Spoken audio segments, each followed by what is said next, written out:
Newsday continues here on One News Now. I'm Sean Yao.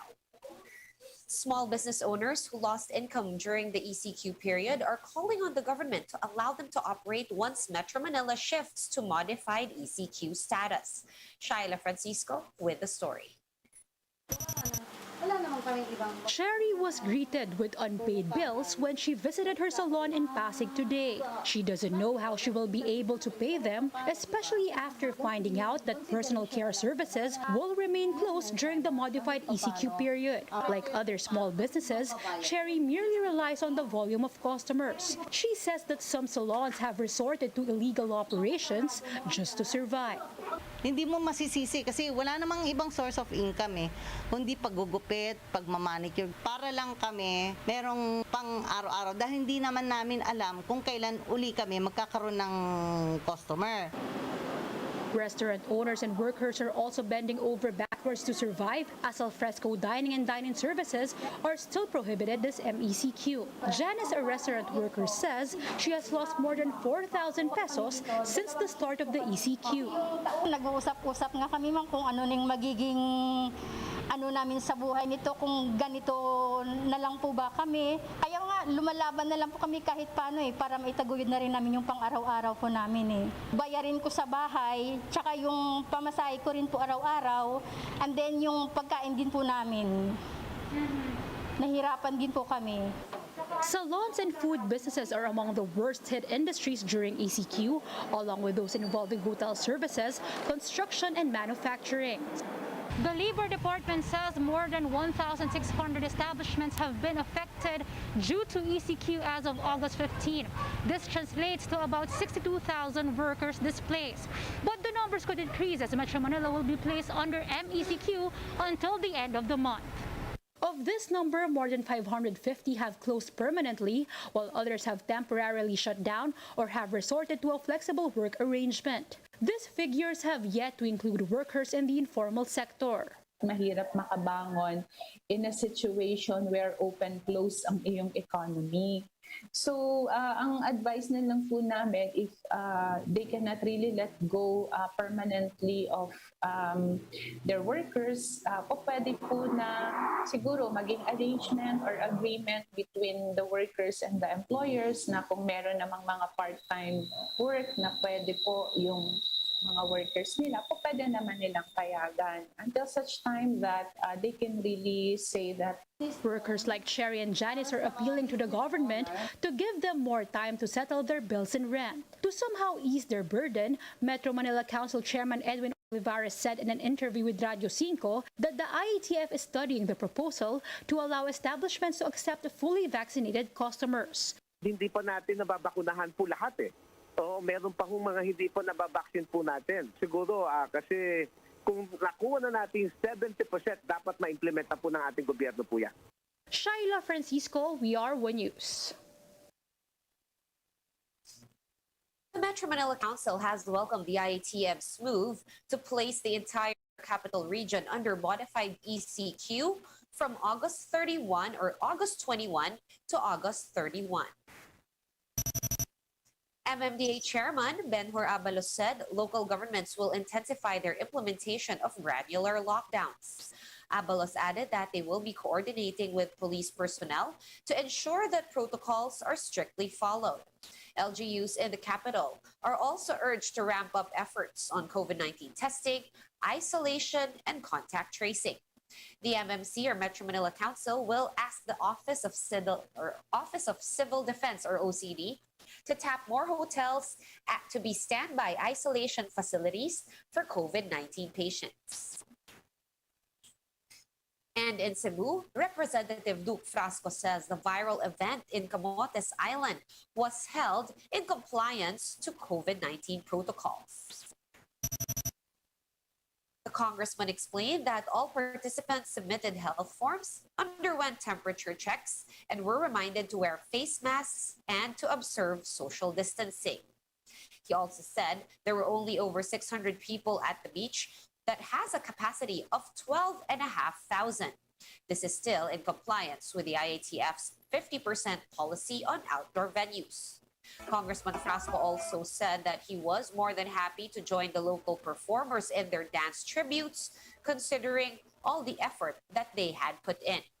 The Interior Department ordered a probe into the July 10 event after receiving complaints from residents, blaming it for the recent uptick in cases.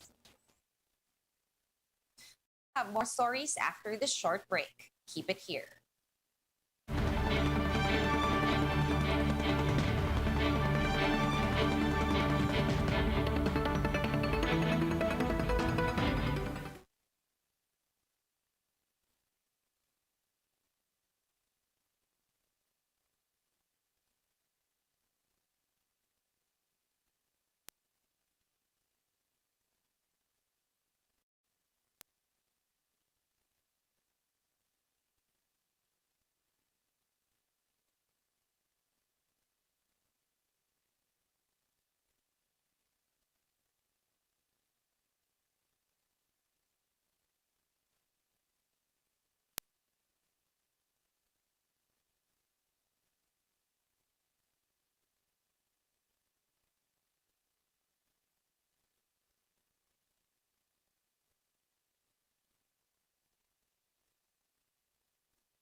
This is still One News Now. I'm Sean Yao.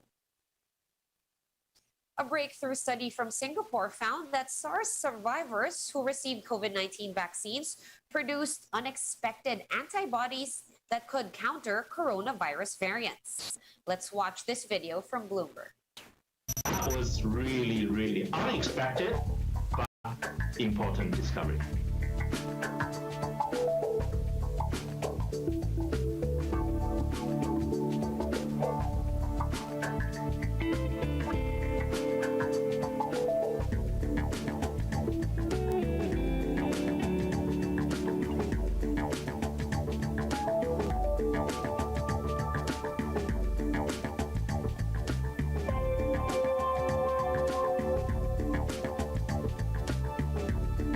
Based on our data, there is a glimpse of hope now. We can really develop an efficient pan-Sabeco vaccine.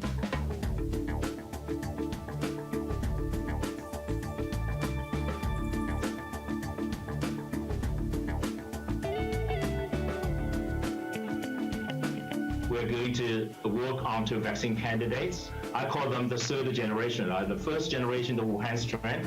The second generation is the variant, whether it's beta or delta. And the third generation is we're going to target all Sarbecovirus, you know.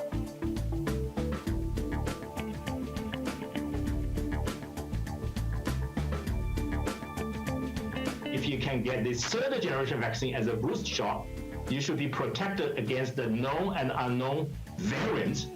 But also, for the first time, maybe, we can do something really in the context of pandemic preparedness. Because if the SARS-3, SARS-4 comes from that, Sarbeco group, then by using this prime boost strategy, you should be protected against the virus currently circulating in bats and pangolins,